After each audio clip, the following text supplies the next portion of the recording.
Hello everyone, आज के इस वीडियो में हम लोग क्लास 12th का बिजनेस स्टडीज का लेसन 6 स्टाफिंग, जिसका हिंदी होता है नियुक्तिकरण का पार्ट थर्ड को कवर करेंगे। पार्ट 1 में मैंने स्टाफिंग के मीनिंग एंड डेफिनेशन और पार्ट 2 में मैंने स्टाफिंग का फीचर एंड कैरेक्टर स्किट्स के बारे में डिस्कस कर रखी हूँ। तो पहले आप लोग वो वीडियो देकर आए ताकि आप लोग के लिए ये वीडियो ज़्यादा बेनिफिट साबित हो सके, क्योंकि चीज़ों को स्टेप बाय स्टेप पढ़ने से और समझने से जो कॉन्सेप्ट क्लियरिटी का जो परफॉर्मेंस निखर कर आता है वो उसका एक अलग ही महत्व होता है।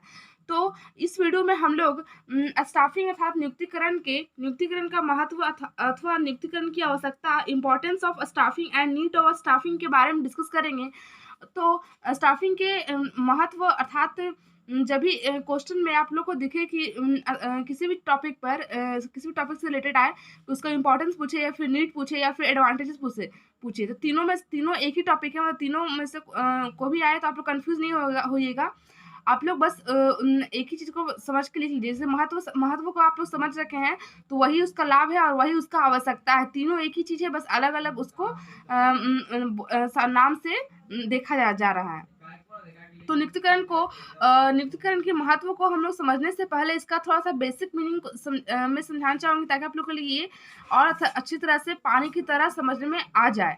तो नियुक्तिकरण जो होता है वह व्यक्तियों को उनकी योग्यता के अनुसार उनके पदों पर नियुक्त करने की प्रक्रिया को ही नियुक्तिकरण कहते हैं। यह जो है वह मैनेजमेंट का थर्ड फंक्शन होता है और नियुक्तिकरण के अंतर्गत ही किसी बिजनेस ऑर्गेनाइजेशन में या किसी भी कंपनी में जो व्यक्ति जिस काम के लिए परफेक्ट होता है और जिस व्यक्ति के लिए परफेक्ट होता है उनको वही काम सौंपा आता है। इसी प्रक्रिया को हम लोग स्टाफिंग कहते हैं। और स्टाफिंग के अंतर्गत स्टाफिंग का संबंध सीधा ह्यूमन रिसोर्सेज से अर्थात मानव संसाधन से है, क्योंकि इसमें व्यक्तियों को नियुक्त किया जाता है उनके पद पर उनकी योग्यता के अनुसार, ना कि वस्तुओं का। तो आई होप आप लोग को ये नियुक्तिकरण का बेसिक मीनिंग समझ में आ चुका होगा। चलिए हम लोग स्टार्ट करते हैं आज के इस वीडियो को। नियुक्तिकरण के महत्व एवं लाभ के बारे में समझेंगे। तो आज हमारा समूचा व्यवसायी एवं औद्योगिक संगठन हड़तालों, तालाबंदियों, घेरावों, प्रदर्शनों, नारेबाजियों एवं हिंसात्मक उपद्रवों से बुरी तरह से ग्रसित है। मतलब आज का जो हम लोग का मॉडर्न युग है उसमें बहुत सारे हड़ताल देखने को मिलता है, बहुत सारे नाराबाजी देखने को मिलता होगा। आप लोग अक्सर आए दिन हम लोग देखते ही रहते हैं, रोड वगैरह पर हड़ताल वगैरह चलते रहते हैं। इससे मुक्ति दिलाने का हमारे एकमात्र मार्ग संगठन में योग्य, सहयोगी, प्रशिक्षित, समर्पित एवं कुशल नियुक्तिकरण करना है। मतलब इससे मुक्ति लाने के लिए एकमात्र जो हम लोग पास सॉल्यूशन है वो है नियुक्तिकरण का ही है, ताकि वो योग्य और सहयोगी प्रशिक्षित कर्मचारी को उस पद पर नियुक्त करें और जिससे कि उनको सेटिस्फाइड मिल सके और वो हड़ताल ना करें। नियुक्तिकरण की महत्ता का आवश्यकता निम्नलिखित और से और अधिक स्पष्ट हुआ थी। फर्स्ट पॉइंट है इसका संसाधनों का अधिकतम एवं कुशलतम उपयोग करने के लिए, संसाधनों का मैक्सिमम और इफिशियंशियल यूज करने के लिए हमको नियुक्तिकरण की आवश्यकता होती है। उत्पादन के समस्त संसाधनों में केवल मानव संसाधन ही सक्रिय संसाधन है, अर्थात जो एक्टिव है, जो कि इन्वायरमेंट में अपनी एक्टिविटी को परफॉर्म कर सकता है, जो ह्यूमन रिसोर्सेस ही है। तथा से सभी निष्क्रिय संसाधन, अर्थात निष्क्रिय मतलब उसमें कोई जान नहीं है और वो अपने आप कुछ करने में समर्थ नहीं है। जो मानव संसाधन ही है ना, जो उसको निष्क्रिय से सक्रिय संसाधन में कन्वर्ट कर सकता है, वो है ओनली फॉर ह्यूमन बीइंग। इन समस्त निष्क्रिय संसाधनों का अधिकतम एवं कुशलतम उपयोग करने के लिए कुशल नियुक्तिकरण की आवश्यकता होती है। अर्थात अगर वो नियुक्तिकरण सही कुशल नियुक्तिकरण होगा तो जो संस्था के जो संसाधन होंगे उनके मैक्सिमम यूज होगा और उनसे बहुत अच्छा रिस्पॉन्स भी आएगा और संस्था को जो गोल है उसको अचीव करने में भी आसानी हो सकेगा संसाधनों का अधिकतम और कुशलतम उपयोग करने से, जो कि नियुक्तिकरण से ही हो सकता है। सेकेंड पॉइंट है प्रबंध के अन्य कार्यों को प्रभावी एवं कुशल निष्पादन के लिए। मतलब जो प्रबंध होता है उनका जो और भी अन्य कार्य होता है उनको भी अच्छी तरह से करने के लिए, इफिशियंटली और इफेक्टिवली करने के लिए हम लोग को स्टाफिंग की जरूरत पड़ती है। प्रबंध के अन्य कार्य जैसे कि नियोजन, संगठन, निर्देशन एवं नियंत्रण आदि का प्रभावी एवं कुशल निष्पादन करने के लिए कर्मचारियों को आवश्यकता होती है। मतलब जितना भी मैनेजमेंट के जो फंक्शन है, प्लानिंग, ऑर्गेनाइजिंग, डायरेक्टिंग, कंट्रोलिंग, सभी को इफेक्टिवली एंड इफिशियंटली कंप्लीट करने के लिए हम लोगों को वर्कर्स अर्थात इंडिविजुअल पर्सन की नीड एंड रिक्वायरमेंट होती है।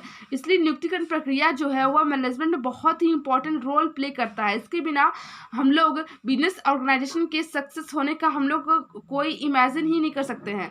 किसी बिजनेस ऑर्गेनाइजेशन में अगर हम लोग ह्यूमन बीइंग नहीं होगा, अगर सब मटेरियल है, सब चीज़ है, और अगर ह्यूमन बीइंग ही नहीं होगा जो उसको एक उत्पादन प्रोडक्ट में ये कन्वर्ट कर सके, तो जो संस्था है वो सक्सेसफुली रन कर ही नहीं सकेगा।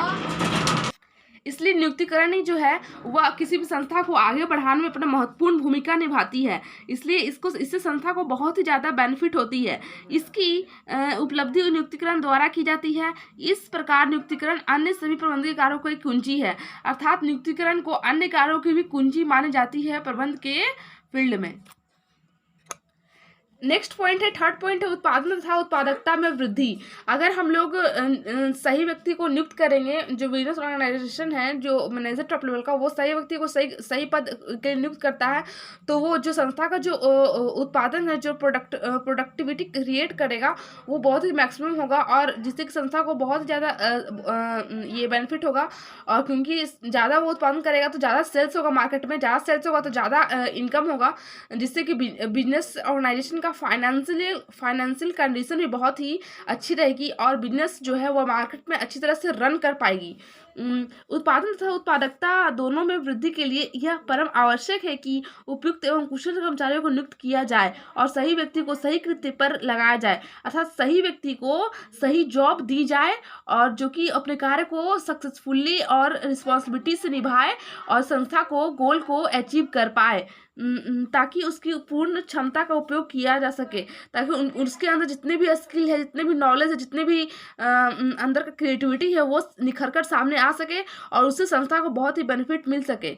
और साथ ही साथ जो इंडिविजुअल पर्सन है उसको भी प्रमोशन, ट्रांसफर और उसका भी डेवलपमेंट हो सके, आर्थिक और सामाजिक विकास हो सके।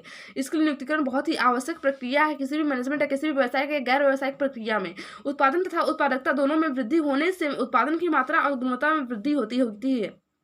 अगर जब उत्पादन में वृद्धि होता है तो उत्पादन की मात्रा अर्थात उसकी क्वांटिटी और उसकी जो क्वालिटी है दोनों में इंक्रीज होती है, और जिसके कारण ग्राहकों की संतुष्टि में वृद्धि होगी, जिसके कारण जो कस्टमर है उनको भी सेटिस्फैक्शन प्राप्त होगा, अंततः लाभों में वृद्धि होगी। इस प्रकार हम कह सकते हैं कि जो बिजनेस ऑर्गेनाइजेशन है उसको बहुत सारे प्रॉफिट मिलेंगे।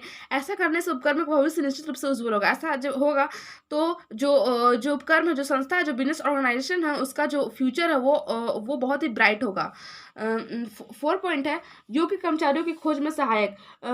जो नियुक्तिकरण है वह नियुक्तिकरण प्रक्रिया के अंतर्गत ही हम लोग भर्ती, चयन, प्रशिक्षण, डेवलपमेंट, कंपनसेशन प्रोसेस को कंप्लीट किया जाता है। इसके अंतर्गत ही योग्य कर्मचारियों को चयन किया जाता है। इसलिए नियुक्तिकरण प्रक्रिया किसी भी व्यावसायिक अथवा गैर व्यावसायिक प्रक्रिया के लिए बहुत ही महत्वपूर्ण होती है।